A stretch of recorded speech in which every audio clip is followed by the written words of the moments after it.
भवानी दुर्गा अपना भयानक रूप धारण करके महिषासुर आदि दैत्यों का मर्दन करती है।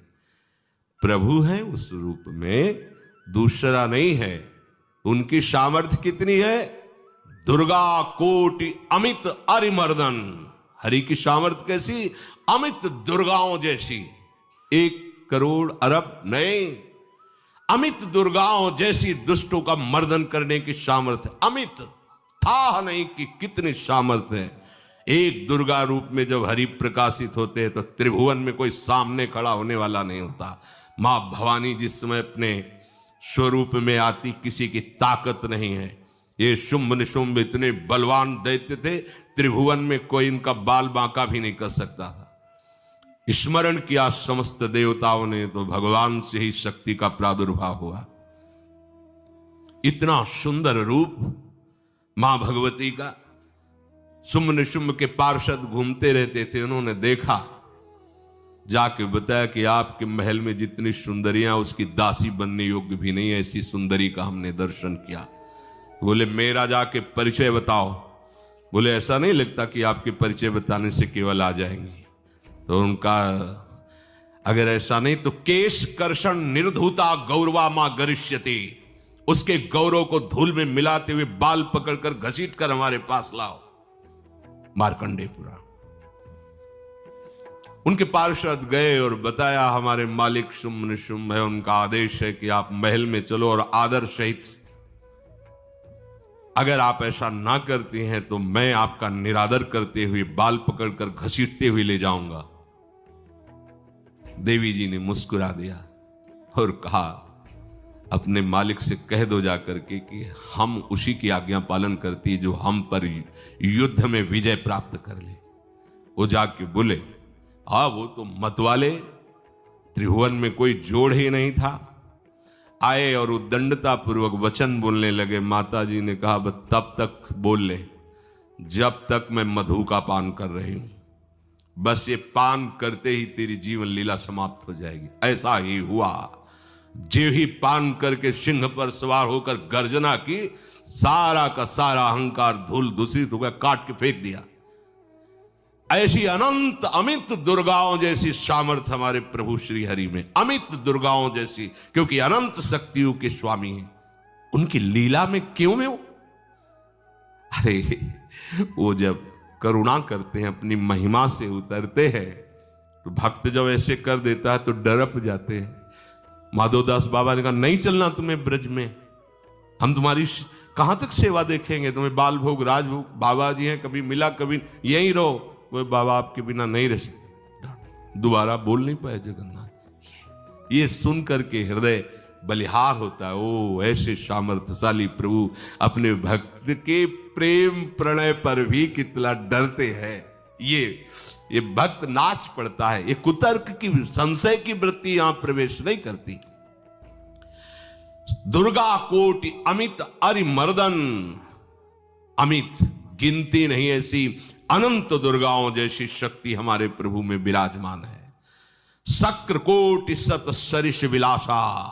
आहा, अरबों इंद्र जैसा विलास प्रभु में। अरबों, एक इंद्र त्रिभुवनपति है, अरबों इंद्र के समान प्रभु का ऐश्वर्य है। और नवशत कोटि अमित अवकाशा, जिस एक आकाश के लिए गरुड़ जी से कह रहे हैं कि मच्छर से लेके आप तक उड़ते हो पार पाए, बोले ऐसे अरबों आकाश के समान अवकाश है प्रभु में।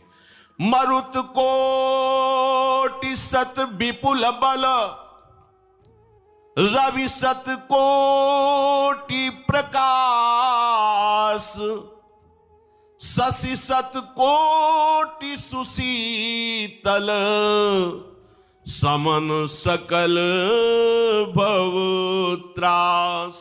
आहा, अरबों पवन के समान महान बल है। अगर त्रिभुवन में कोई बल है तो पवन में बल है, वायु बल। बड़े बलवान देवता, बल में इनके समान कोई नहीं। इन्हीं के अंश से प्रकट होते पवन पुत्र हनुमान, और इन्हीं के अंश से प्रकट होते पवन पुत्र भीम। बेजोड़ बलशाली महात्मा, दोनों महात्मा बेजोड़ बलशाली। जेगिर चरण दे हनुमंता, चले उसोगा पाताल तुरंता। जिमि अमोघ रघुपति कर बाना, ये ही भांति चले हनु। किलकार दे तो राक्षसियों के गर्भ गिर जाते थे, ऐसे महान बली हनुमान जी। और भीम का क्या कहला है?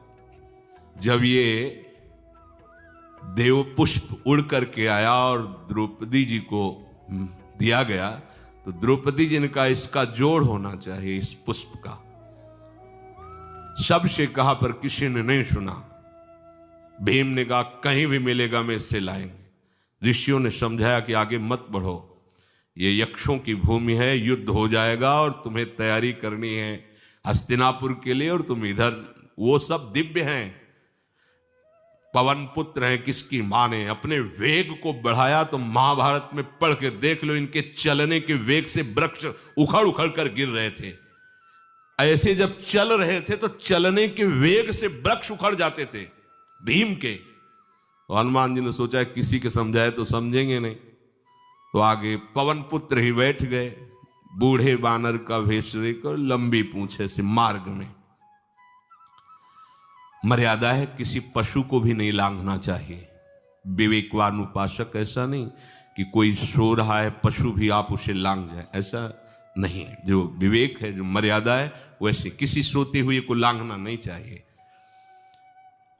उन्होंने कहा है वृद्ध बानर, ये अपनी पूंछ हटा ले और मार्ग दे दे, इस समय मैं विशेष कार्य के लिए जा रहा हूं।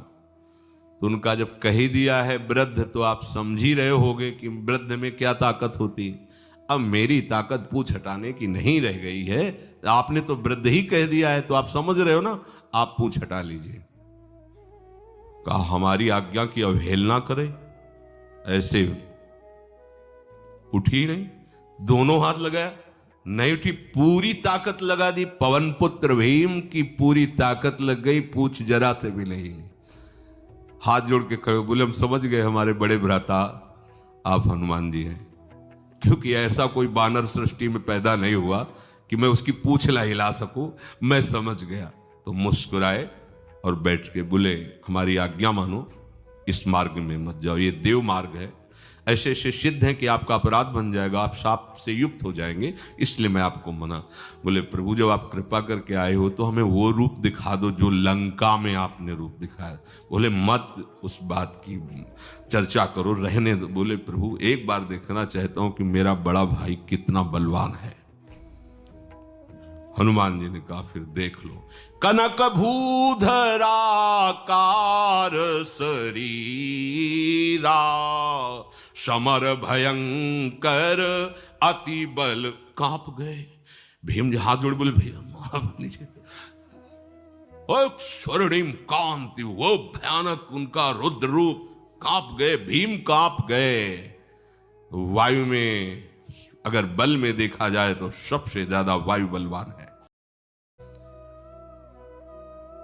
भगवान कैसे है? मरुत कोटि सत विपुल बल, अरबों वायुओं जैसी महान ताकत हमारे प्रभु में है, संशय नहीं।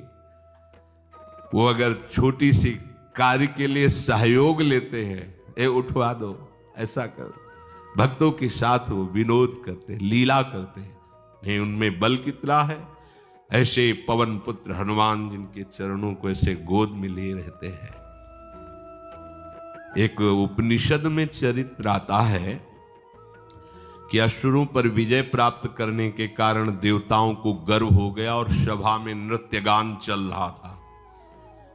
भगवान जब किसी पे गर्व करते हुए देखते हैं तो उनको अच्छा नहीं लगता। फिर सृष्टि के विधान के प्रधान अधिकारी जब देवतागण और देवराज इंद्र और उन्मत्तता, विजयश्री में उन्मत्तता आ जाती है, तो भगवान ने एक यक्ष का रूप धारण किया और सभा के प्रधान द्वार पर दिखाई दिए। देवराज इंद्र ने कहा कि पता लगाओ ये कौन है, बिना आज्ञा के, बिना सूचना के कैसे आ गया ये, क्योंकि त्रिभुवनपति है ना। अग्नि देवता ने कहा मैं जाता हूं, पता लगा के आता हूं, क्योंकि किसी बलवान का परिचय पूछने के लिए निर्बल को नहीं भेजा जाता। अग्निदेव गए और कहा आप अपना परिचय दीजिए, कौन हो और यहां कैसे आए हो। तो उनका परिचय लेने के पहले हम आपका परिचय जानना चाहते हैं, आप कौन हो? तो उन्होंने कहा कि मैं अग्निदेव हूं। सामर्थ्य आपकी, त्रिभुवन को उपले की तरह भस्म कर सकता हूं। मैं समस्त प्राणियों के उदर में बैठकर अन्न और जल का पचाकर जीवन दान देता हूं, जीवन पोषण करता हूं। अच्छा, एक तिनका फेंका, हम तुम्हारी बात तभी प्रमाणित, ये उपनिषद की बात, हम तुम्हारी बात तभी प्रमाणित मानेंगे जब तुम इस तिनके को जला दोगे। अब कोई अग्नि देवता से तिनका जलाने की बात कहे, सहज में दृष्टि डाली, कुछ नहीं हुआ, पूरा पावर लगा दिया। यक्ष जी ने मुस्कुरा कर कहा, तुम तो कहते थे पूरे त्रिभुवन को उपले की तरह जला दूंगा, अब गिरीवा झुकाई पहुंचे। देवराज इंद्र ने कहा कौन है? बोले असमर्थ रहा उनका परिचय जानने में, वायु देवता। आप अपना परिचय बताइए। आप अपना परिचय जो आए हो तो हमें पहले बताओ, तब हम अपना परिचय दें। उनका मैं महान देव वायु हूं। बल आपका, संपूर्ण जीवों का जीवन हूं। अगर मैं रुक जाऊं तो एक भी क्षण सृष्टि टिक नहीं सकती, क्योंकि सब वायु से जीवित है, और मैं पूरे ब्रह्मांडों को तिनके के से उड़ा सकता हूं। ये तिनका है, उड़ाओ। पूरी ताकत लगा दी वायु देवता ने, तिनका नहीं उड़ा। ग्रीवा झुकाई, वापस चले गए। अब देवराज इंद्र उठे, जे ही नजदीक पहुंचे यक्ष अंतर्धान हो गए और देखा साक्षात ब्रह्म विद्या दूर से मूर्तिमान ब्रह्म, और डांट लगाई कि तुम उनसे संभाषण करने योग्य भी नहीं हो, क्योंकि तुम सबसे बड़े सिंहासन पर बैठे हो और अहंकार करते हो। तुम्हारे देवता सब सामर्थ्यहीन है, एक तिनका भी अग्नि नहीं जला सका, एक तिनका भी वायु नहीं उड़ा सका। अरे जिनकी शक्ति से शक्तिमान वो भगवान स्वयं आए हुए थे, कांप गए देव। अहंकार मत करो, जाओ, भगवान के बल से तुम विजयी हुए, देवताओं के बल से नहीं। देवताओं में जो शक्ति है वो उन्हीं के अंश से आई हुई है। अरबों वायु के समान महान बलशाली हमारे श्री हरि, अरबों सूर्यों के समान उनका प्रकाश, अरबों सूर्यों के समान प्रकाश, अरबों चंद्रमाओं के समान सुशीतलता, समस्त भयों और दुखों का नाश करने वाले प्रभु श्री हरि। काल कोटि सत सरिस अति, दुस्तर दुर्ग दुरंत, धूम केतु सत कोटि सम, दुराधरस भगवंत। अरबों कालों की सामर्थ्य, अरब नहीं, अरबों कालों की सामर्थ्य भगवान, एक काल अनंत ब्रह्मांडों में तांडव मचाए रखा है। अरबों काल, अमित बलशाली, अत्यंत दुस्तर, दुर्गम, दुरांत, कौन? प्रभु श्री हरि। अरबों धूमकेतुओं के समान अत्यंत प्रबल सामर्थ्यशाली, प्रभु अगाध सत कोटि पताला, शमन कोटि सत सरिस कराला, तीरथ अमित कोटि सम पावन, नाम अखिल अघ पूग नशावन। कितने अथाह हैं प्रभु? बोले अरबों पाताल से भी बढ़कर, अरबों पाताल से भी बढ़कर गहरे हैं, कोई था नहीं पा सकता। कितने भयानक हैं, अरबों यमराजों से भी ज्यादा भयानक प्रभु श्री हरि हैं। अनंत कोटि तीर्थों को भी पावन करने वाले परम पवित्र जिनके श्री चरण हैं, वो तीर्थपाद श्री हरि हैं। अनंत तीर्थों की, उनका नाम ही संपूर्ण विश्व के पाप समूहों का नाश करने में समर्थ है। हिमगिरि कोटि अचल रघुवीरा, सिंधु कोटि सत सम गंभीरा, कामधेनु सम कोटि। आहा, देखो अब किसके सामने तुम्हें हाथ पसारने की जरूरत है? समझो, अगर अपने प्रभु को जान जाओगे, समझ जाओगे, तो फिर कहीं इधर उधर झांकने की जरूरत नहीं, किसी के सहयोग की जरूरत नहीं। कैसे प्रभु? ऐसे वो स्थिर हैं कि जैसे तूफान चल रहा और हिमालय का आश्रय ले लो तो डरने की जरूरत नहीं, कोई भी तूफान हिमालय को उखाड़ नहीं सकता। ऐसे ही कह रहे हैं, अरबों हिमालयों जैसी स्थिरता प्रभु श्री हरि में है। आहा, अरबों समुद्रों के समान गंभीर है, कामधेनु सत कोटि समाना, सकल काम दायक भगवाना, सारद कोटि अमित चतुराई, विधि सत कोटि सृष्टि निपुणाई, विष्णु कोटि सम पालन करता, रुद्र कोटि सत सम संघरता।